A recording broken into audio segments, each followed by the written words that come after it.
Attention Deficit Hyperactivity Disorder, ADHD. The exact causes of ADHD are unknown.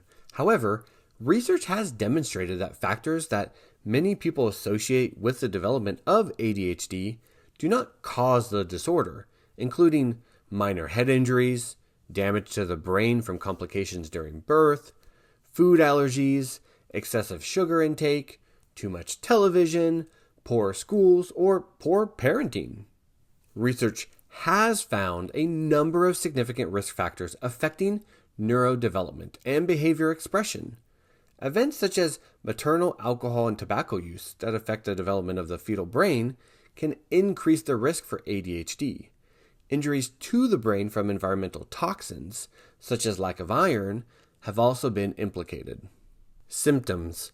People with ADHD show a persistent pattern of inattention and/or hyperactivity, impulsivity, that interferes with functioning or development.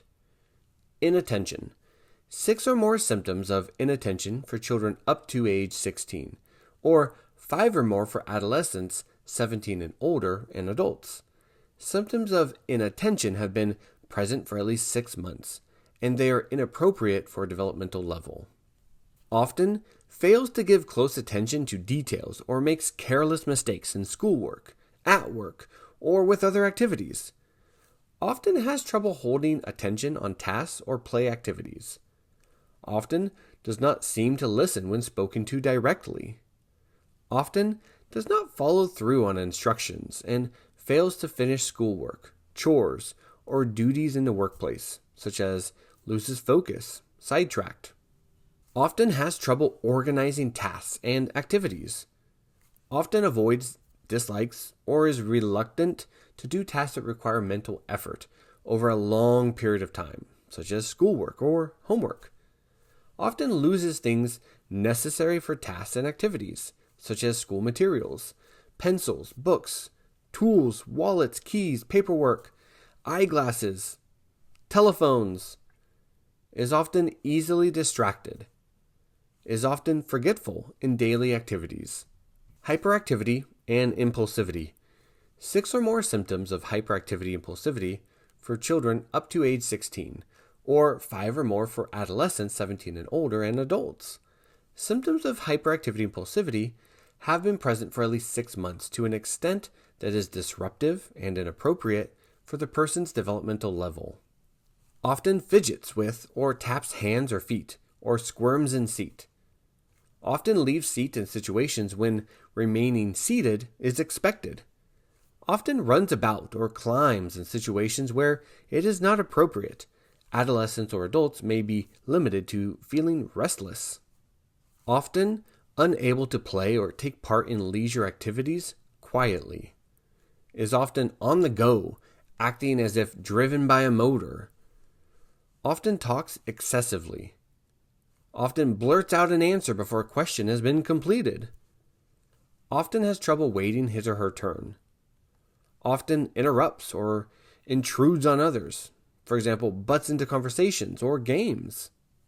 In addition, the following conditions must be met. Several inattentive or hyperactive impulsive symptoms were present before age 12 years. Several symptoms are present in 2 or more settings, such as at home, school, or work, with friends or relatives, in other activities. There is clear evidence that the symptoms interfere with or reduce the quality of social, school, or work functioning. The symptoms are not better explained by another mental disorder, such as a mood disorder, anxiety disorder, dissociative disorder, or a personality disorder.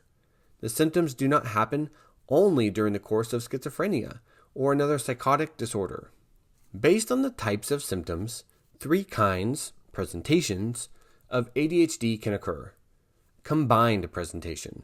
If enough symptoms of both criteria, inattention and hyperactivity impulsivity, were present for the past 6 months. Predominantly inattentive presentation. If enough symptoms of inattention, but not hyperactivity impulsivity, were present for the past 6 months. Predominantly hyperactive, impulsive presentation. If enough symptoms of hyperactivity impulsivity, but not inattention, were present for the past 6 months.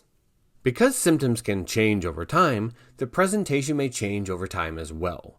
The diagnosis of ADHD can be made reliably using well-tested diagnostic interview methods. However, as of yet, there is no independent valid test for ADHD. Among children, ADHD frequently occurs along with other learning, behavior, or mood problems such as learning disabilities, oppositional defiant disorder, anxiety disorders, and depression. Treatment. A variety of medications and behavioral interventions are used to treat ADHD. The most widely used medications are methylphenidate, Ritalin, D-amphetamine, and other amphetamines. These drugs are stimulants that affect the level of the neurotransmitter dopamine at the synapse. 9 out of 10 children improve while taking one of these drugs. In addition to the well-established treatments described above, some parents and therapists have tried a variety of nutritional interventions to treat ADHD. A few studies have found that some children benefit from such treatments.